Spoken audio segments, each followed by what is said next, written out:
Donc je voulais partager ça, c'est un article que je trouve très intéressant avec différentes statistiques et graphiques sur le Bitcoin justement. Donc on parle beaucoup des crypto-monnaies en ce moment et surtout du Bitcoin. On en a parlé la semaine dernière, la semaine d'avant.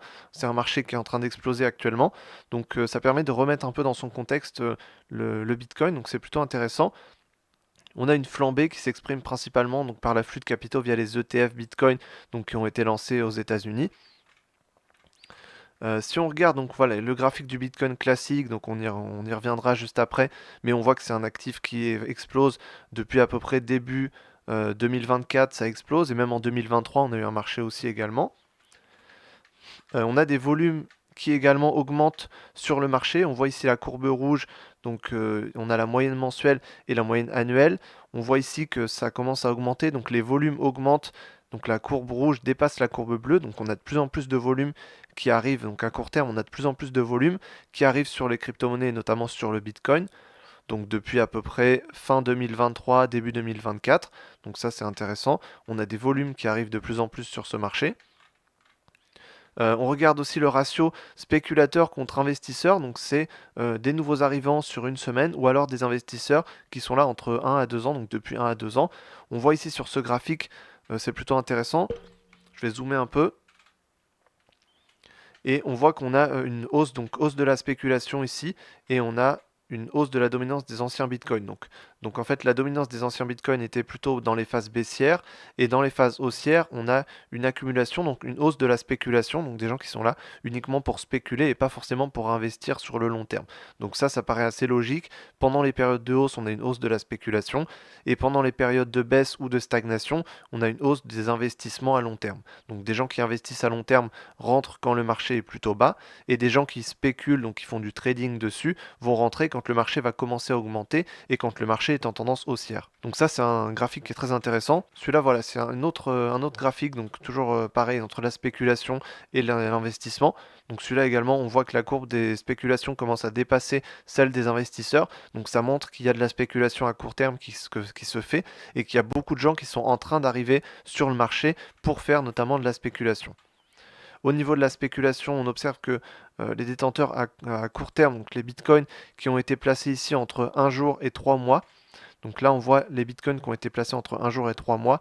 Donc ici on voit qu'il y a des explosions au moment où on a justement des phases haussières et des grosses tendances haussières.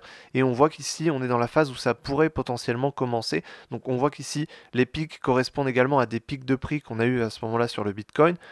Et là, on a un pic qui commence à arriver potentiellement sur la spéculation ici. Donc ça pourrait monter beaucoup plus haut. Et ça veut dire que le prix potentiellement du Bitcoin pourrait monter encore plus haut, peut-être sur les 100 000, voire plus. Donc ça, c'est un graphique qui est intéressant aussi à voir.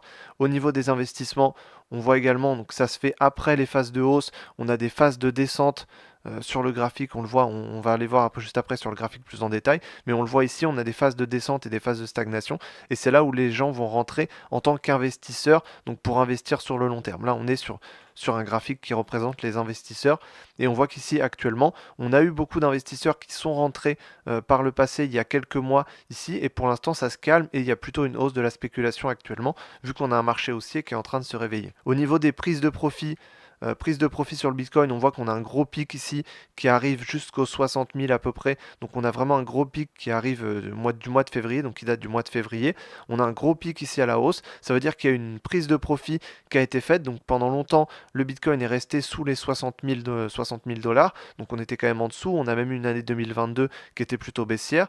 Et suite à ça, il y a des gens qui sont restés et des gens qui sont arrivés à nouveau sur le marché. Et il y a eu une prise de profit quand on a eu le pic récemment entre février et mars. Donc on a eu un pic à la hausse et il y a eu beaucoup de prises de profit qui a été faite là-dessus. Et ensuite, on a donc le flux sur les ETF Bitcoin Spot. On a forcément des volumes qui ont augmenté sur les ETF Bitcoin. Les ETF Bitcoin, c'est un vrai moyen d'investir dans la crypto-monnaie pour les gens qui ne maîtrisent pas forcément la crypto-monnaie, parce que c'est un actif qui est coté sur les places centrales, sur les places boursières traditionnelles. Donc c'est beaucoup plus accessible pour les gens qui investissent déjà.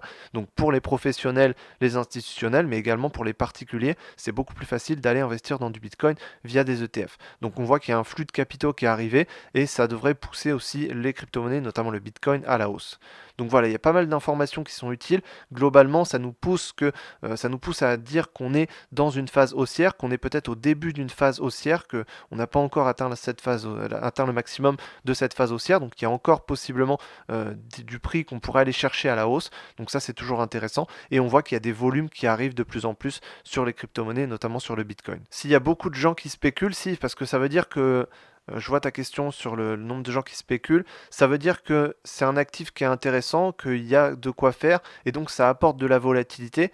Et quand ça va apporter de la volatilité, ça va apporter du coup une tendance. Donc c'est ça qui crée la tendance, c'est le fait qu'il y ait un amas de personnes qui arrivent d'un coup. Donc ça va pousser les prix à la hausse. Donc oui, c'est plutôt une bonne chose. Les spéculateurs vont ajouter de la liquidité sur le marché, ça va créer de la volatilité et donc ça va créer des tendances qui sont plutôt haussières généralement. En tout cas là, c'est plutôt des tendances haussières qui vont être créées. C'est comme si les gens vont se battre pour obtenir un Bitcoin. Et du coup, ça va forcément faire monter le prix. Et plus il y a de gens qui vont se battre pour obtenir du Bitcoin, et plus le prix va monter. Donc c'est plutôt positif qu'il y ait des spéculateurs. Ça veut dire que potentiellement, la tendance haussière n'est pas finie. Et qu'il y a des investisseurs à long terme, c'est aussi bon pour le Bitcoin parce que ça veut dire que c'est pas non seulement un actif qu'on peut trader, qu'on peut spéculer, mais c'est aussi un actif qui sur le long terme a une vraie valeur parce qu'il y a des gens qui investissent sur le très long terme. Donc ça, c'est aussi un gage de qualité qu'il y ait des investisseurs qui soient là depuis plus d'un an, 2 ans, 3 ans, voire plus. Ça veut dire que c'est un actif qui a de la valeur et qui est toujours intéressant. Donc c'est intéressant qu'il y ait des spéculateurs parce que à court terme, ça va nous apporter de la volatilité et donc du coup une tendance haussière qui ici va être forte, donc c'est toujours intéressant. Et à long terme, c'est intéressant qu'il y ait des investisseurs de long terme parce que du coup ça donne une vraie valeur à l'actif. Ça montre que c'est pas juste un outil pour trader, mais c'est un vrai actif qui a une vraie valeur et qui a une vraie utilité. Donc le Bitcoin, de toute façon maintenant on le sait, hein, c'est un vrai actif qui a une vraie valeur, qui a une vraie utilité, mais au début c'était pas forcément le cas. C'est pour ça qu'il y avait moins d'investisseurs long terme. Aujourd'hui il y a beaucoup plus d'investisseurs long terme et donc là en ce moment il y a aussi beaucoup plus de spéculateurs.